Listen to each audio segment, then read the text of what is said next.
Please subscribe to Face TV Africa and turn the notification on. Face TV Africa, ẹ jọ̀ọ́ subscribe, hete. Face TV was Swoby. Àwọn tàlájà tó kẹ́ bá mi kí nítorí ọlá. Ẹni kó bọ́ sókè nítorí ọlá. Sọ pé ọjọ́ ọlọ́run ò fojú mi jẹ́.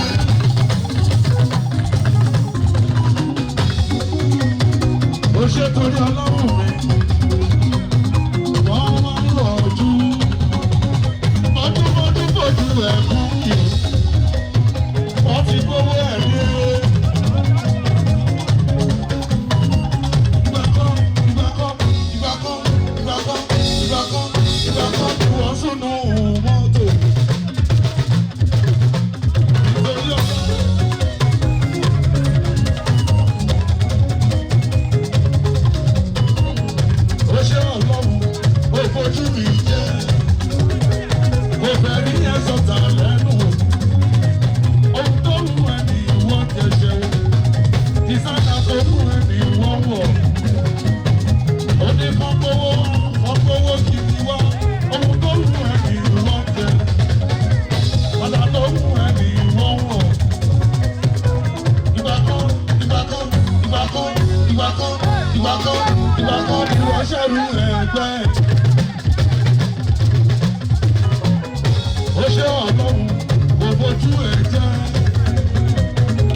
Àwọn àtọ̀bí ẹni pé wọ́n lò tí wọ́n mú.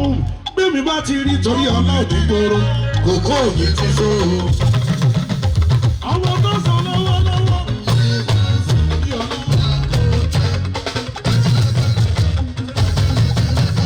Àbá sọ́dọ̀ lọ́mọ, ọlọ́run bá lè tẹ̀.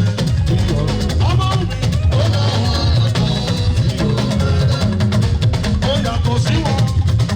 Ọmọ mi, ọlọ́run bá ti kọ́ ọ̀rẹ́. Torí ọlá, ó láwọn àtọ̀ tí ó rẹ̀. Ọmọ mi, ó yá máa bẹ̀rù lọ́wọ́ wá o. Torí ọlá, ìwà lẹ́rọ lọ́bẹ̀ kan. Ó tẹ̀ lọ́mọ, àbá sọ́dọ̀ lọ́mọ. Ọmọ tó ń sọ lọ́wọ́lọ́wọ́.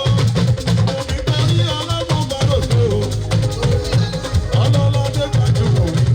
Ọmọ mi, ó yá mi ò mọ̀, gbọ́ pé ó ṣe o.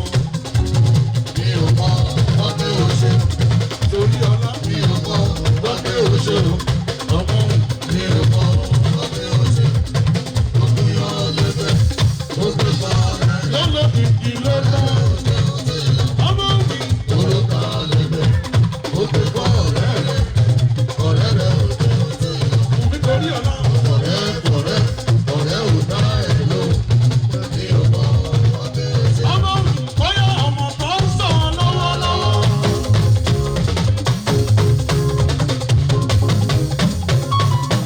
Àwọn ọ̀fẹ́ tí àbọ̀ lógún, àwọn òkèèrè tí ọ̀sán yọjú. Ó ní màmá òun ni, ó sanwó ọ̀fẹ́ tí àbọ̀ lógún. Ó ní màmá òun ni, agogo mo pe o. Èèyàn tó ń ṣe sinimá, ó tún bọ̀wọ̀ fáwọn tó ti jù ú lọ. Ó ní Fẹ́tí Àbálógun, ó ní màmá òun fìyẹn jẹ. Fẹ́tí àdà, ó ṣe é. Orí àdúgbò. Àwọn ti retí Ọ̀sáyẹmí. Èèyàn bí Mọ́lá mi tọmọ sí o. Ìmọ̀ lọ́wọ́ ẹ̀jẹ̀ kan súnmọ́ mi nítòsí. Ọdún ní ìkíndé òbí máa ta ìjọ. Nítorí ọ̀la, ọmọ tó sọ lọ́wọ́lọ́wọ́.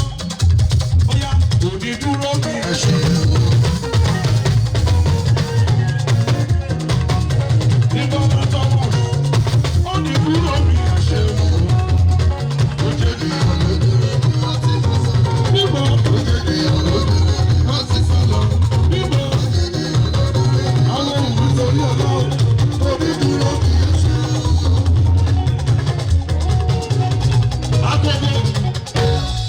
kúrò òun ni Wùmí torí ọlá. Ṣùgbọ́n lọ́wọ́ yìí, eléyìí lọ́mọ tó ń sọ lọ́wọ́lọ́wọ́, òun ló ṣe kìíní yẹn fún wa. Àwọn tá a dúró yìí torí pé ó ń gbà wá. Owó ti gbà wọ́n, mọ́dúnkọ́dún ló ń gbé wá àwọn eléyìí òṣèré owó. Bíbọ̀ tó bá ti gbórin àtòrí ṣe, àwọn àna bí ẹni táwọn ló tẹ̀wọ́. Bébí bá ti ra wọn tèmi nígboro, òkò mi ti ṣòro.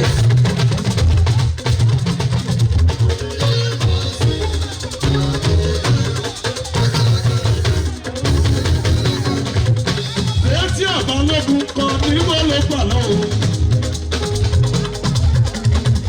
A kì í kí mi lókèrè, ìsúná mi ló ń gbé mi.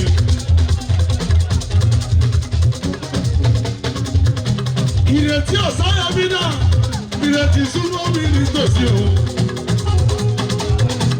Àdìmọ́jọ́ tó lọ kù nítorí ọlọ́wọ́n bá. Ara bá ń bí tìrẹ, Olúwa yóò wá sí mi o. Bàbá, Olúwa yóò wá sí ọba tó rí ṣe. Bíbọ̀ Thomas sọ pé a tó rí ṣe, orí mi ò gbọdọ̀ kúrò. A tó rí ṣe, orí mi ò gbọdọ̀ kúrò. Ẹ bá mi kí Dr. Simeon.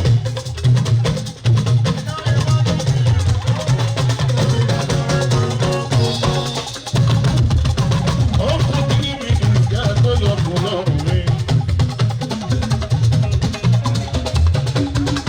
Ọ̀sáyà mi retí, ó kú kí mi ìgbà tó yọ kù lọ́rùn mi. Torí náà, bàbá ti ṣàgùn fún mi.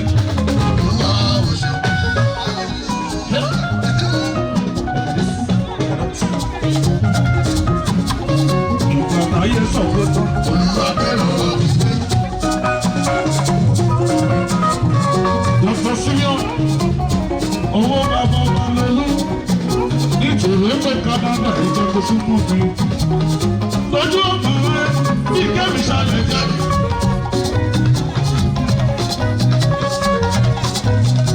Ẹ bá mi kí Yakubu ní Canada.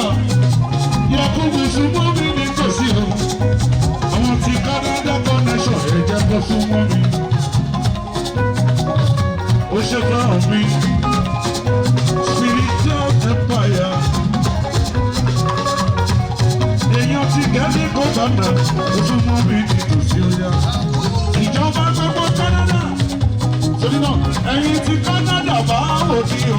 Ṣé mi ò fẹ́ bóyá ìbẹ̀rẹ̀ ìjọba? Ẹ bá mi kí ní ìgbésẹ̀ Amẹ́ríkà. Ìpàlà gbogbo Maryland ni o. Níbo lọ? Ẹ̀yin tèmi ní Maryland ní Amẹ́ríkà. Ẹ̀yin ti Toronto bá wò ní o. Ṣé ẹ? Ọ̀yá àbàdà bàbá mi o. Aṣọ. Náà fi spiritual empire. Àbàdà bàbá mi o. Aṣọ ẹ̀mí mímọ́. Ó tóbi jù mí lọ. Ìgbòrà. Please subscribe to Face TV Africa and turn the notification on. Face TV Africa, ẹ jọ̀ọ́ ẹ subscribe hete. Face TV was Swoby.